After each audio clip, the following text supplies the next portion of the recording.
बिस्मिल्लाहिर्रहमानिर्रहीम। अस्सलाम वालेकुम। इस वीडियो में हम तफसीर इब्न कसीर ज़ियाउल कुरान को आगे कंटिन्यू करेंगे। उससे पहले अगर आपने सब्सक्राइब नहीं किया तो सब्सक्राइब कर लें और बेल आइकॉन प्रेस कर दें। तो शुरू करते हैं सूरह अल इमरान आयत नंबर 92 लन तनालुल बिर्रा हत्ता तुनफिकू मिम्मा तुहिब्बून वमा तुनफिकू मिन शैइन फ़इन्नल्लाहा बिही अलीम। तर्जुमा, हरगिज़ ना पा सकोगे तुम कामिल नेकी का रुतबा जब तक ना खर्च करो राह खुदा में उन चीज़ों से जिनको तुम अजीज़ रखते हो, और जो कुछ तुम खर्च करते हो बिलाशुबा अल्लाह ताला उसे जानता है।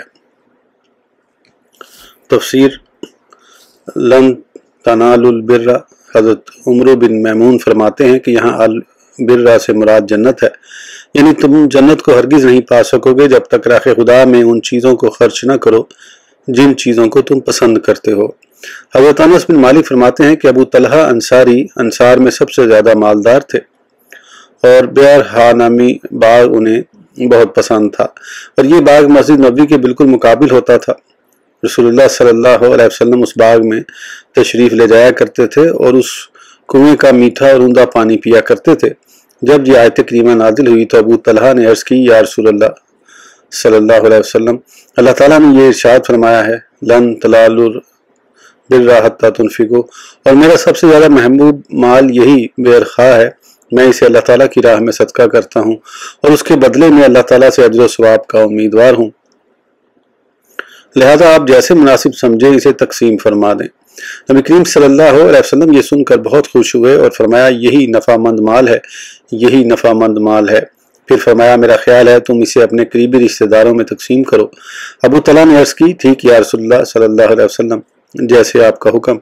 फिर आपने अपने करीबी रिश्तेदारों और चचाजाद भाइयों में तकसीम कर दिया। हज़रत उमर ने अर्ज़ की, या रसूलुल्लाह सल्लल्लाहु अलैहि वसल्लम, खैबर में मेरी ज़मीन का एक टुकड़ा मुझे बहुत अजीज़ और महबूब है, उसके बारे में मुझे कोई हुक्म फरमाइए। आपने फरमाया, असल ज़मीन अपने कब्ज़े में रखो और उसकी पैदावार को अल्लाह ताला की राह में वक्फ कर दो।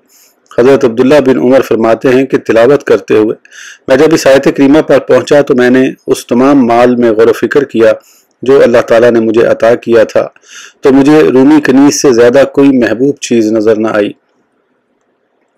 लिहाजा मैंने उसे खुदा की राह में आज़ाद कर दिया, और मेरे दिल में उसकी इतनी मोहब्बत है कि अगर मैं अल्लाह की राह में दी हुई किसी चीज़ को वापस ले सकता तो उस कनीज से ज़रूर निकाह कर लेता। सूरह अल इमरान आयत नंबर 93, 94, 95, 93, 94, 95। कुल्लु तामी काना खिलन लिबनी इसराइल इल्ला मा हर्रमा इसराइलु अला नफ्सिही मिन कबली अन तुनज़्ज़ल तौरातु कुल फातु बित्तौराति फतलुहा इन कुंतुम सादिकीन फमन इफ्तरा अलल्लाहिल काज़िबा मिन बादि ज़ालिका फ़उलाइका हुमुज़ ज़ालिमून कुल सदक़ल्लाहु फत्तबिउ मिल्लत इब्राहीम हनीफा वमा काना मिनल मुशरिकीन। तर्जुमा, सब खाने की चीज़ें हलाल थीं बनी इसराइल के लिए मगर वो जिसे हराम किया इसराइल ने अपने आप पर उससे पहले कि नाजिल की गई तौरात। आप फरमाओ, लाओ तौरात फिर पढ़ो उसे अगर तुम सच्चे हो। बस जो बहतान लगाता है अल्लाह ताला पर झूठा, उसके बाद तो वही जालिम है। आप कह दीजिए, सच फरमाया है अल्लाह ने, बस पैरवी करो तुम मिल्लत इब्राहीम की जो हर बातिल से अलग थलग थे और बिल्कुल ना थे वो शिर्क करने वालों से। तफसीर कुल्लु तामी काना हिलन, हज़रत अब्दुल्ला बिन अब्बास फरमाते हैं, एक दफ़ा यहूदियों का एक ग्रोह हुज़ूर सल्लल्लाहु अलैहि वसल्लम की खिदमत में हाजिर हुआ और कहा, हम आपसे कुछ ऐसी बातें पूछेंगे जो सिर्फ नबी ही बता सकता है। आपने फरमाया, जो चाहो पूछो, लेकिन अल्लाह ताला को हाजिर और नाजिर जानकर मेरे साथ वही अहद करो जो हज़रत याकूब अलैहिस्सलाम ने अपने बेटों से लिया था कि अगर मैंने तुम्हारे सवालात के जवाबात दे दिए तो तुम मुसलमान होकर मेरी इत्तबा करोगे। उन्होंने कहा, ठीक है, हम वादा करते हैं। फिर कहने लगे, हमें 4 अशिया के बारे में बताइए। नंबर 1, हज़रत याकूब अलैहिस्सलाम ने कौन सा खाना अपने ऊपर हराम फरमाया। नंबर 2, मर्द और औरत का पानी मनी कैसा होता है और फिर कभी उस पानी से लड़का पैदा होता है और कभी लड़की, ऐसा क्यों होता है। नंबर 3, उम्मी नबी की नींद कैसी होती है। नंबर 4, फरिश्तों में से कौन सा फरिश्ता मावन और मददगार है। रसूलुल्लाह सल्लल्लाहु अलैहि वसल्लम ने यह सवाल सुनकर उनसे एक मरतबा फिर पक्का वादा लिया कि अगर मैंने तुम्हारे इन सवालात का जवाब दे दिया तो तुम जरूर मेरी इत्तबा करोगे। फिर आपने फरमाया, मैं तुम्हें उस रब की कसम देकर पूछता हूँ जिसने हजरत मूसा अलैहिस्सलाम पर तौरात नाजिल की, क्या तुम्हें मालूम है कि हजरत याकूब अलैहिस्सलाम सख्त बीमार हो गए थे? उनकी ये बीमारी तवालत इख्तियार कर गई। आपने ये नज़र मानी कि अगर अल्लाह ताला ने मुझे शिफा दी तो अपने खाने पीने में से सबसे ज़्यादा महबूब और पसंदीदा चीज़ छोड़ दूंगा। खाने में सबसे ज़्यादा आपकी पसंदीदा चीज़ ऊँट का गोश्त और पीने में सबसे ज़्यादा ऊँटनी का दूध था। उन्होंने यक ज़ुबान होकर कहा, हाँ हाँ हम जानते हैं। आपने फरमाया, अल्लाह तो गवाह है ना। फिर आपने शायद फरमाया, मैं तुम्हें वास्ता देता हूँ अल्लाह ताला का जिसके सिवा कोई माबूद नहीं और जिसने हजरत मूसा अलैहिस्सलाम पर तौरात नाजिल की। फिर फरमाया, क्या तुम्हें मालूम है मर्द का पानी सफ़ेद और गाढ़ा होता है और औरत का पानी जर्दी माइल और पतला होता है। इन दोनों में से जो पानी गालिब आ जाए बच्चा बहुक्म इलाही उसके मुशाबे होता है। अगर मर्द का पानी औरत के पानी पर गालिब आ जाए तो लड़का, और अगर औरत का पानी मर्द के पानी पर गालिब आ जाए तो लड़की पैदा होती है। उन्होंने कहा कि आप दुरुस्त फरमाते हैं। आपने अर्ज़ की है, अल्लाह गवाह रहना। फिर आपने फरमाया, मैं तुम्हें वास्ता देता हूँ खुदा जिसने मूसा अलैहिस्सलाम पर तौरात नाजिल की, क्या तुम जानते हो कि उस उम्मी नबी की आंखें सोती हैं, दिल नहीं सोता? उन्होंने बेयक जुबान होकर कहा, जी हाँ। आपने अर्ज़ की, या बारी ताला गवाह रहना। फिर आपने फरमाया, मेरा मावन व मददगार फरिश्ता जिब्राईल है। अल्लाह ताला ने हर नबी का मावन व मददगार जिब्राईल को बनाया है, यानी वही हर नबी अलैहिस्सलाम पर वही लेकर आता है। उस पर वो कहने लगे, हम आपकी ये बात तस्लीम नहीं करते। हजरत जिब्राईल के अलावा कोई दूसरा फरिश्ता आपका मावन और मददगार होता तो हम आपकी इत्तबा करते। तो ये आयत करीमा नाजिल हुई।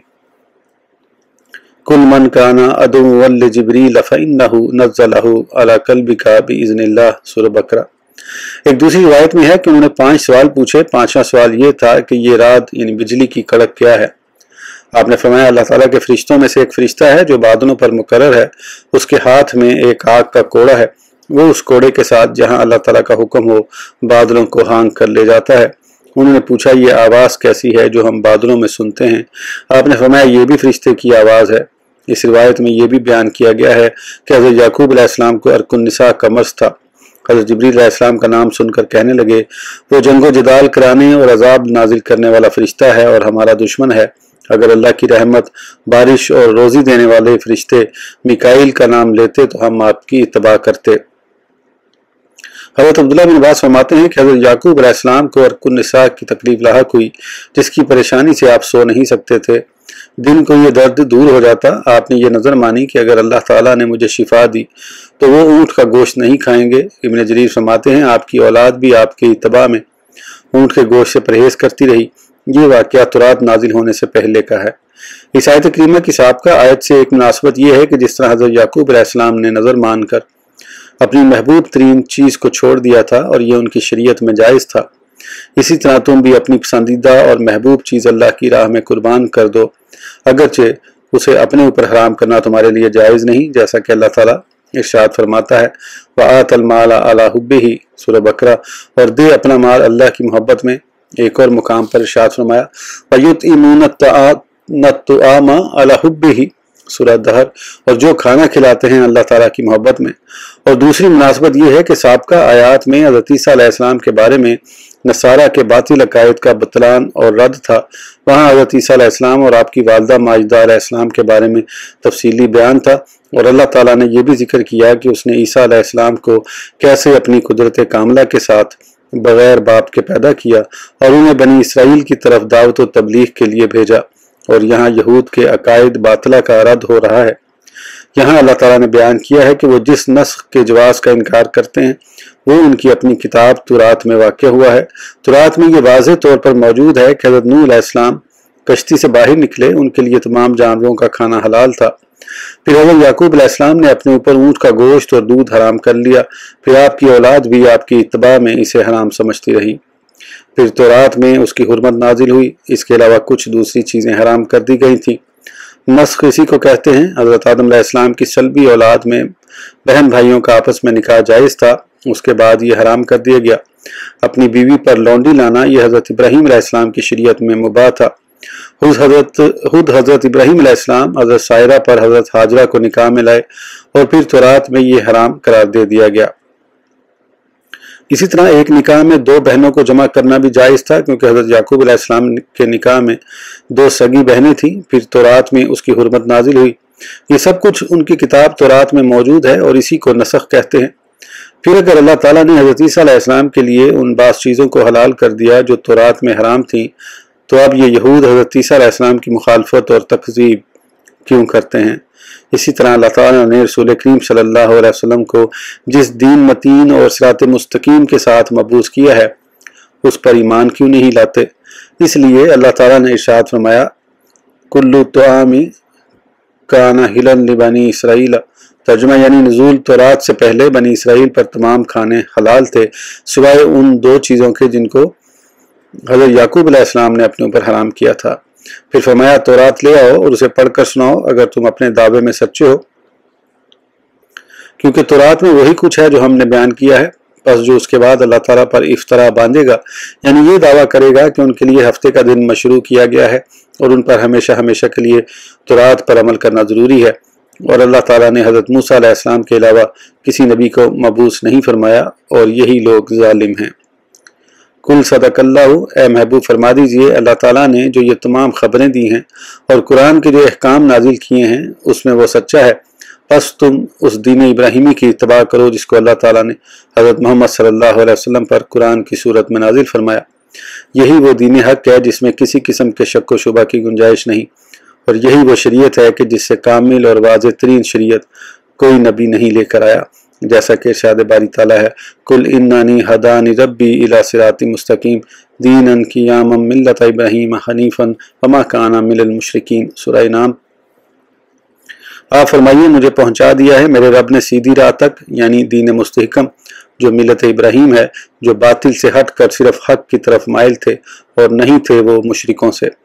دوسرے مقام پر ارشاد فرمایا ثم اوحینا الیک ان اتبع ملت ابراہیم حنیفا وما کان من المشرکین، سورہ نحل۔ اور ہم نے وہی فرمائی اے حبیب آپ کی طرف کہ پیروی کرو ملت ابراہیم کی جو یکسوئی سے حق کی طرف مائل تھا اور وہ مشرکوں میں سے نہیں تھا۔ سورہ آل عمران آیت نمبر 96-97 96-97۔ ان اول بیت وضع للناس للذی ببکۃ مبارکا وہدی للعالمین فیہ آیات بینات مقام ابراہیم ومن دخلہ کان آمنا وللہ علی الناس حج البیت من استطاع الیہ سبیلا ومن کفر فإن اللہ غنی عن العالمین۔ ترجمہ بے شک پہلا عبادت خانہ جو بنایا گیا لوگوں کے لیے وہی ہے جو مکہ میں ہے، بڑا برکت والا، ہدایت کا سرچشمہ ہے سب جہانوں کے لیے۔ اس میں روشن نشانیاں ہیں، ان میں سے ایک مقام ابراہیم ہے، اور جو بھی داخل ہو اس میں ہو جاتا ہے ہر خطرے سے محفوظ، اور اللہ کے لیے فرض ہے لوگوں پر حج اس گھر کا جو طاقت رکھتا ہو وہاں تک پہنچنے کی، اور جو شخص اس کے باوجود انکار کرے تو بے شک اللہ بے نیاز ہے سارے جہان سے۔ ان اول بیت وضع للناس، یہاں اللہ تعالیٰ نے اپنے اس گھر کے بارے میں بیان کیا ہے جس کو سب سے پہلے عام لوگوں کی عبادت کے لیے بنایا گیا تاکہ لوگ اس کا طواف کریں، وہاں نمازیں پڑھیں، اعتکاف کریں، اور یہ گھر مکہ میں ہے، یعنی وہ کعبہ شریف جس کو حضرت ابراہیم خلیل اللہ نے اللہ تعالیٰ کے حکم سے تعمیر کیا اور لوگوں کو حج کے لیے پکارا۔ تعجب تو ان یہود و نصارہ پر ہے کہ وہ حضرت ابراہیم علیہ السلام کے دین اور آپ کے طریقہ کے پیروکار ہونے کا دعویٰ کرتے ہیں، لیکن اس بیت اللہ کا حج نہیں کرتے جو انہوں نے تعمیر کیا تھا۔ یہ گھر بڑا بابرکت ہے اور تمام جہانوں کی ہدایت کا سرچشمہ ہے۔ حضرت ابو ذر فرماتے ہیں میں نے عرض کی یا رسول اللہ صلی اللہ علیہ وسلم سب سے پہلے کون سی مسجد تعمیر کی گئی؟ آپ نے فرمایا مسجد حرام۔ میں نے عرض کی پھر اس کے بعد فرمایا مسجد اقصی۔ میں نے عرض کی ان دونوں کی تعمیر کے درمیان کتنی مدت ہے؟ فرمایا 40 سال۔ میں نے پھر عرض کی اس کے بعد پھر کون سی مسجد تعمیر کی گئی؟ آپ نے فرمایا جہاں بھی نماز کا وقت ہو پڑھ لیا کرو، تمام زمین مسجد ہے۔ اس کو بخاری و مسلم نے دوسری اسناد سے روایت کیا ہے۔ حضرت علی اس آیت کریمہ کی تفسیر کے تحت فرماتے ہیں گھر تو پہلے بھی بہت تھے لیکن یہ وہ پہلا گھر ہے جو خاص اللہ تعالیٰ کی عبادت کے لیے تعمیر کیا گیا۔ ایک شخص نے عرض کی کیا یہ زمین پر سب سے پہلا تعمیر کیا جانے والا گھر ہے؟ آپ نے فرمایا نہیں، لیکن وہ پہلا گھر ہے جو بڑا بابرکت ہے، اسی میں مقام ابراہیم ہے، اس میں داخل ہونے والا امن میں ہو جاتا ہے۔ بیت اللہ شریف کی تعمیر کی تفصیل ہم نے سورہ بقرہ کی ابتدا میں ذکر کر دی ہے۔ اس لیے یہاں اعادہ کرنے کی ضرورت نہیں۔ سعدی فرماتے ہیں روئے زمین پر سب سے پہلے یہی گھر تعمیر ہوا، لیکن حضرت علی کا قول ہی صحیح ہے۔ حضرت عبداللہ بن عمرو بن عاص سے مرفوع روایت ہے کہ اللہ تعالیٰ نے حضرت جبرائیل علیہ السلام کو حضرت آدم اور حوا کی طرف کعبہ شریف کی تعمیر کا حکم دے کر بھیجا۔ آدم علیہ السلام نے اس کو تعمیر کیا، پھر آپ کو اس کے طواف کا حکم دیا گیا اور یہ ندا آئی، اے آدم تم سب سے پہلے انسان ہو اور یہ سب سے پہلا گھر ہے۔ اس کو بیہقی نے دلائل النبوہ میں روایت کیا ہے۔ یہ روایت ابن لہیہ کے مفردات میں سے ہے اور وہ ضعیف ہے۔ ممکن یہ ہے کہ یہ حضرت عبداللہ رضی اللہ عنہ کا اپنا قول ہو اور آپ نے اہل کتاب کی ان کتب سے پڑھا ہو جو آپ کو جنگ یرموک کے دوران میں ملی۔ مکہ کا مشہور نام ہے۔ اس کو بکہ اس لیے کہتے ہیں کہ یہ بڑے بڑے جابروں اور ظالموں کی گردنیں توڑ دیتا ہے، یعنی وہ بھی یہاں آ کر گردن جھکا لیتے ہیں۔ یہاں اس کا یہ نام اس لیے ہے کہ یہاں لوگوں کی بھیڑ ہوتی ہے۔ یہاں اس کا نام بکہ اس لیے رکھا گیا ہے کہ لوگ یہاں خلط ملط ہوتے ہیں، عورتیں مردوں کے ساتھ نماز پڑھتی ہیں اور یہ کسی دوسرے شہر میں جائز نہیں۔ حضرت عبداللہ بن عباس رضی اللہ عنہ سے مروی ہے فج سے تنیم تک تو مکہ ہے اور بیت اللہ شریف سے بطحہ تک بکہ ہے۔ حضرت ابراہیم نخعی فرماتے ہیں بیت اللہ شریف اور مسجد حرام کو بکہ کہتے ہیں اور اس کے ارد گرد کو مکہ۔ میمون بن مہران سے بھی یہی مروی ہے۔ مقاتل بن حیان، عطیہ اوفی وغیرہ ہما فرماتے ہیں بیت اللہ شریف بکہ اور اس کے علاوہ مکہ ہے۔ بیت اللہ شریف کے اور بھی بہت سے نام ہیں، مثلا بیت العتیق، بیت الحرام، البلد الامین، البلد المامون، ام الحر، ام الرحم، ام القرى، صلاح، عرش القادس، المقدسہ، الناسا، الباسا، الحاتمہ، الراس، القوسہ، البلد، البینہ، الکعبہ۔ فیہ آیات بینات، اس میں روشن نشانیاں ہیں، یہ دلالت کرتی ہیں کہ یہ حضرت ابراہیم علیہ السلام کا تعمیر کردہ ہے اور اللہ تعالیٰ نے اسے عزت و عظمت بخشی ہے۔ اس میں مقام ابراہیم ہے، یعنی وہ پتھر جس پر کھڑے ہو کر حضرت ابراہیم علیہ السلام بیت اللہ شریف کی تعمیر کرتے رہے اور آپ کے بیٹے حضرت اسماعیل علیہ السلام آپ کو پتھر پکڑاتے تھے، یہ مقام ابراہیم ہے۔ بیت اللہ شریف کی دیوار کے ساتھ ملا ہوا تھا، لیکن حضرت عمر نے اپنے عہد خلافت میں اس کو وہاں سے ہٹا کر مشرق کی جانب کر دیا تاکہ لوگ آرام سے طواف کریں اور طواف کے بعد اس کے پیچھے 2 رکعت نفل ادا کر سکیں، کیونکہ اللہ تعالیٰ نے ہمیں مقام ابراہیم پر نماز پڑھنے کا حکم فرمایا ہے، جیسا کہ ارشاد باری تعالیٰ ہے وَاتَّخِذُوا مِن مَّقَامِ إِبْرَاهِيمَ مُصَلًّى سورہ بقرہ، اور نہیں حکم دیا کہ بنا لو ابراہیم کے کھڑے ہونے کی جگہ کو جائے نماز۔ اس آیت کی تفسیر کے تحت اس کے متعلق احادیث ہم بیان کر چکے ہیں، اس لیے یہاں ان کے اعادہ کی ضرورت نہیں۔ حضرت عبداللہ بن عباس فرماتے ہیں ان آیات بینات سے ایک مقام ابراہیم ہے اور اس کے علاوہ دوسرے مشاعر حج بھی ہیں۔ مجاہد فرماتے ہیں اس پتھر میں حضرت ابراہیم علیہ السلام کے قدموں کے نشان واضح نشانی ہے، یہی حضرت عمر بن عبدالعزیز، حسن بصری، قتادہ اور دوسرے مفسرین سے مروی ہے۔ وَمَن دَخَلَهُ كَانَ آمِنًا، اگر کوئی خوفزدہ حرم مکہ میں داخل ہو جائے تو وہ ہر قسم کی تکلیف سے بے خوف ہو جاتا ہے۔ حسن بصری رحمۃ اللہ فرماتے ہیں کہ زمانہ جاہلیت میں بھی یہی دستور تھا کہ اگر کوئی شخص حرم مکہ میں اپنے باپ کے قاتل کو بھی پاتا تو وہ اسے نہ چھیڑتا جب تک کہ وہ حرم مکہ سے باہر نہ نکل جاتا۔ حضرت عبداللہ بن عباس فرماتے ہیں جو شخص بیت اللہ شریف میں پناہ لیتا ہے، بیت اللہ اسے پناہ دیتا ہے لیکن اسے کھانا پینا نہیں دیتا، جب وہ یہاں سے نکلتا ہے پھر وہ اپنے جرم میں پکڑا جاتا ہے۔ اللہ تعالیٰ نے بیت اللہ شریف کے بارے میں فرمایا اولم یروا انا جعلنا حرما آمنا ویتخطف الناس من حولہم سورہ العنکبوت، کیا انہوں نے غور سے نہیں دیکھا کہ ہم نے بنا دیا ہے حرم کو امن والا، حالانکہ اچک لیا جاتا ہے لوگوں کو اس کے آس پاس۔ اور ایک مقام پر ارشاد فرمایا فَلْيَعْبُدُوا رَبَّ هَٰذَا الْبَيْتِ الَّذِي أَطْعَمَهُم مِّن جُوعٍ وَآمَنَهُم مِّن خَوْفٍ سورہ قریش۔ پس وہ عبادت کیا کریں اس خانہ کعبہ کے رب کی جس نے انہیں رزق دے کر فاقے سے نجات بخشی اور امن عطا فرمایا انہیں فتنہ اور خوف سے۔ یہ انسانوں کے لیے ہی امن والا نہیں ہے بلکہ جانوروں کے لیے بھی باعث امن ہے کہ اس کی حدود میں شکار کرنا منع ہے اور جانوروں کو ان کے گھونسلوں سے دور کرنا اور خوفزدہ کرنا ممنوع ہے۔ یہاں کے درخت اور گھاس کاٹنا حرام ہے، اس کے بارے میں بہت سے صحابہ کرام سے مرفوع احادیث و آثار مروی ہیں۔ حضرت عبداللہ بن عباس روایت کرتے ہیں کہ رسول اللہ صلی اللہ علیہ وسلم نے فتح مکہ کے دن ارشاد فرمایا آج کے بعد کوئی ہجرت نہیں مگر اللہ کی راہ میں جہاد اور نیک نیت سے عبادت کرنا باقی ہے۔ اگر تمہیں جہاد کے لیے بلایا جائے تو جہاد کے لیے نکلا کرو۔ فتح مکہ کے دن آپ نے یہ بھی ارشاد فرمایا اس شہر کو اللہ تعالیٰ نے اسی دن حرام یعنی محترم قرار دے دیا تھا جس دن اس نے زمین و آسمان کو پیدا کیا، اور یہ قیامت تک اللہ تعالیٰ کی اس حرمت کی وجہ سے حرام رہے گا۔ مجھ سے پہلے کسی کے لیے اس میں جنگ کرنا حلال نہیں تھا، صرف میرے لیے دن کے ایک مختصر حصے میں یہاں جنگ کو حلال کیا گیا ہے، پھر یہ قیامت تک اللہ تعالیٰ کی حرمت کی وجہ سے حرام رہے گا۔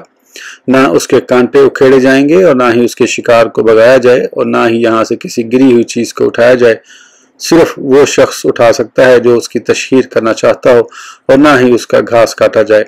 حضرت عباس رضی اللہ عنہ نے عرض کی یا رسول اللہ ازخر گھاس کی اجازت دے دیجئے، اس کو لوگ اپنے گھروں میں استعمال کرتے ہیں اور لوہار اپنی بھٹیوں میں۔ آپ نے فرمایا سوائے ازخر کے دوسری گھاس نہ کاٹی جائے۔ اس حدیث کو بخاری مسلم نے ابو ہریرہ سے بھی روایت کیا ہے۔ حضرت ابو شری الادوی فرماتے ہیں میں نے عمرو بن سعید کو کہا کہ جبکہ وہ مکہ کی طرف فوج بھیج رہا تھا، اگر آپ مجھے اجازت دیں تو میں آپ کو وہ حدیث سناؤں جس کو میرے کانوں نے رسول اللہ صلی اللہ علیہ وسلم سے سنا، دل نے یاد رکھا، اور جب آپ یہ ارشاد فرما رہے تھے تو میری ان آنکھوں سے شرف دید حاصل کیا۔ آپ نے اللہ تعالیٰ کی حمد و ثنا کے بعد ارشاد فرمایا مکہ کو اللہ تعالیٰ نے حرام یعنی محترم قرار دیا ہے، لوگوں نے حرام قرار نہیں دیا۔ جو شخص اللہ تعالیٰ اور یوم آخرت پر ایمان رکھتا ہے اس کے لیے جائز نہیں وہ کسی کا خون بہائے، کوئی درخت کاٹے، اور اگر کوئی فتح مکہ کے دن اللہ تعالیٰ کے رسول کے وہاں جنگ کرنے کی وجہ سے اپنے لیے رخصت تلاش کرے تو اسے کہنا کہ اللہ تعالیٰ نے اپنے نبی کو اس کی اجازت دی تھی، تمہیں اس کی اجازت نہیں۔ مجھے دن میں چند گھڑیوں کے لیے اجازت دی تھی، اب اس کی حرمت کل کی طرف پھر واپس لوٹ آئی ہے۔ حاضر کو چاہیے کہ وہ غائب کو بھی اس کی اطلاع دے دے۔ ابو شریح سے کسی نے پوچھا عمرو بن سعید نے تمہیں اس کا کیا جواب دیا تھا؟ تو انہوں نے فرمایا کہ وہ یہ حدیث سن کر کہنے لگا میں اس حدیث کو تجھ سے زیادہ جانتا ہوں، لیکن بیت اللہ شریف کسی گناہ گار قتل کر کے فرار ہونے والے یا کسی جرم کے مرتکب کو پناہ نہیں دیتا۔ حضرت جابر فرماتے ہیں کہ میں نے رسول اللہ صلی اللہ علیہ وسلم کو ارشاد فرماتے سنا ہے کہ مکہ میں کسی کے لیے ہتھیار اٹھا کر چلنا جائز نہیں۔ جب رسول اللہ صلی اللہ علیہ وسلم مکہ سے ہجرت کرنے لگے تو آپ نے حرورہ کے مقام پر کھڑے ہو کر ارشاد فرمایا اے مکہ خدا کی قسم تو اللہ تعالیٰ کی سب سے افضل زمین ہے اور اللہ کے نزدیک سب سے زیادہ محبوب ہے، اور اگر مجھے یہاں سے نہ نکالا جاتا تو میں کبھی نہ نکلتا۔ اس کو ترمذی، نسائی اور ابن ماجہ نے بھی روایت کیا ہے۔ یحییٰ بن جعدہ اس آیت کی تفسیر کے تحت فرماتے ہیں کہ جو شخص حرم میں داخل ہوتا ہے وہ جہنم کی آگ سے امن میں ہو جاتا ہے۔ یہی مفہوم حضرت عبداللہ بن عباس سے مروی حدیث میں بھی پایا جاتا ہے۔ رسول اللہ صلی اللہ علیہ وسلم نے فرمایا جو شخص بیت اللہ شریف میں داخل ہوگا وہ نیکی میں آ گیا اور برائی سے دور ہو گیا، اور جب وہ اس سے باہر نکلا اس کے گناہ بخش دیے گئے، لیکن اس کے ایک راوی عبد بن المومن کبھی نہیں۔ فَلِلَّهِ عَلَى النَّاسِ حِجُّ الْبَيْتِ مَنِ اسْتَطَاعَ إِلَيْهِ سَبِيلًا۔ جمہور علماء کے نزدیک یہ آیت کریمہ حج کی فرضیت پر دلالت کرتی ہے۔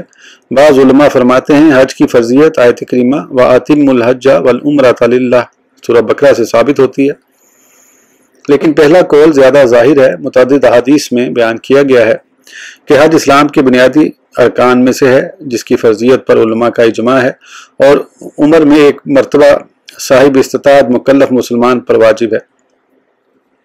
حضرت ابو ہریرہ روایت فرماتے ہیں کہ رسول اللہ صلی اللہ علیہ وسلم نے ایک خطبہ میں ارشاد فرمایا اے لوگو تم پر حج فرض کیا گیا ہے، تم حج کرو۔ ایک شخص نے دریافت کیا یا رسول اللہ صلی اللہ علیہ وسلم کیا ہر سال حج فرض ہے؟ آپ خاموش رہے حتیٰ کہ اس شخص نے 3 دفعہ یہ سوال کیا، پھر آپ نے فرمایا اگر میں ہاں کر دیتا تو ہر سال حج فرض ہو جاتا اور تم اس کی استطاعت نہ رکھتے۔ پھر ارشاد فرمایا مجھ سے ایسے سوال نہ کیا کرو، تم سے پہلی امتوں کے ہلاک ہونے کا سبب یہ تھا کہ وہ اپنے انبیاء سے بکثرت سوال کرتے اور آپس میں اختلاف کرتے۔ جب میں تمہیں کسی چیز کا حکم دوں تو حسب استطاعت اس کو بجا لاؤ، جب کسی چیز سے منع کروں تو اس کو چھوڑ دو۔ مسلم کی روایت میں یہ الفاظ زائد ہیں کہ سوال کرنے والے اقرا بن حابس تھے، اور آپ نے جواب میں یہ بھی فرمایا تھا کہ حج زندگی میں ایک مرتبہ فرض ہے، اس کے علاوہ مستحب۔ اس حدیث کو امام احمد، ابو داؤد، نسائی اور حاکم نے حضرت عبداللہ بن عباس سے روایت کیا ہے، اور یہ حضرت اسامہ بن زید سے بھی مروی ہے۔ حضرت علی سے روایت میں یہ اضافہ ہے کہ جب رسول اللہ صلی اللہ علیہ وسلم سے یہ سوال کیا گیا تو یہ آیت کریمہ یا ایھا الذین آمنوا لا تسألوا عن اشیاء ان تبد لکم تاسؤکم، اے ایمان والو مت پوچھا کرو ایسی باتیں کہ اگر ظاہر کی جائیں تمہارے لیے تو بری لگیں تمہیں، اتری۔ حضرت سراقہ بن مالک نے عرض کی یا رسول اللہ صلی اللہ علیہ وسلم کیا حج تمتع اسی سال ہے یا ہمیشہ کے لیے؟ आपने फरमाया नहीं, हमेशा के लिए। और एक रिवायत में आपने अपनी अज़वाज मुतहरात को फरमाया कि तुम्हारा हज हो गया, अब तुम घरों से ना निकलना। इस्तिताअत की कई किस्में हैं, कभी तो इंसान बज़ाते खुद साहिब इस्तिताअत होता है और बाज़ औक़ात किसी दूसरे की वजह से होता है। इसके तफसीली अहकाम फ़िक़ह की कुतुब में मौजूद हैं। हज़रत अब्दुल्लाह बिन उमर रिवायत करते हैं कि एक शख्स ने रसूलुल्लाह सल्लल्लाहु अलैहि वसल्लम से दरियाफ्त किया कि हाजी कौन है। फरमाया परांगदा बालों और मैले कपड़ों वाला। एक और शख्स खड़ा हुआ और अर्ज़ की, या रसूलल्लाह सल्लल्लाहु अलैहि वसल्लम सबसे अफजल हज कौन सा है? फरमाया जिसमें कसरत से जानवरों का खून बहाया जाए और अल्लाहुम्मा लब्बैक ज़्यादा पढ़ा जाए। एक शख्स ने अर्ज़ की, या रसूलल्लाह सल्लल्लाहु अलैहि वसल्लम सबील से क्या मुराद है? फरमाया ज़ादे राह और सवारी। इस हदीस का एक रावी अगरचे ज़ईफ़ है, लेकिन यह हदीस दूसरी असनाद से भी मरवी है। हज़रत मोहम्मद बिन अब्बाद बिन जाफ़र फरमाते हैं कि मैं हज़रत अब्दुल्लाह बिन अब्बास के पास बैठा था कि आपने इरशाद फरमाया, एक शख्स रसूलुल्लाह सल्लल्लाहु अलैहि वसल्लम की खिदमत में हाजिर हुआ और दरियाफ्त किया सबील से क्या मुराद है? आपने फरमाया ज़ादे राह और सवारी। इसको इब्ने अबी हातिम ने रिवायत किया है, इब्ने मरदुया ने भी रिवायत किया है। इब्ने अबी हातिम फरमाते हैं हज़रत अब्दुल्लाह बिन अब्बास, अनस बिन मालिक, हसन बसरी, मुजाहिद, अता, सईद बिन जुबैर, रबी बिन अंस और कतादा से भी यही मरवी है। इस हदीस को मुख्तलिफ असनाद से हज़रत अनस बिन मालिक, अब्दुल्लाह बिन अब्बास, अब्दुल्लाह बिन मसूद और हज़रत आयशा से मरफूअन रिवायत किया गया, लेकिन इनकी असनाद महल नज़र हैं। हाफिज़ अबू बकर बिन मरदुया ने इस हदीस के तमाम तर्क को जमा किया है। हाकिम ने इसको हज़रत अनस से रिवायत किया है। इस हदीस को जिक्र करने के बाद फरमाते हैं कि यह हदीस बुखारी और मुस्लिम की शर्त के मुताबिक सही है, लेकिन उसको उन्होंने जिक्र नहीं किया। हज़रत हसन बसरी फरमाते हैं कि रसूलुल्लाह सल्लल्लाहु अलैहि वसल्लम ने जब ये आयत करीमा तिलावत फरमाई तो सहाबा ने अर्ज़ की सबील से क्या मुराद है? तो आपने फरमाया ज़ादे राह और सवारी। हज़रत अब्दुल्लाह बिन अब्बास से मरवी है कि रसूलुल्लाह सल्लल्लाहु अलैहि वसल्लम ने फरमाया फ़र्ज़ हज जल्दी अदा कर लिया करो, क्योंकि तुम्हें मालूम नहीं कि क्या पेश आ जाए। दूसरी रिवायत में ये अल्फाज हैं, जिसने हज का इरादा किया है उसे चाहिए कि जल्दी करे। हज़रत अब्दुल्लाह बिन अब्बास इस आयत की तफसीर के तहत फरमाते हैं कि जिसके पास 300 दिरहम है वो साहिब इस्तिताअत है।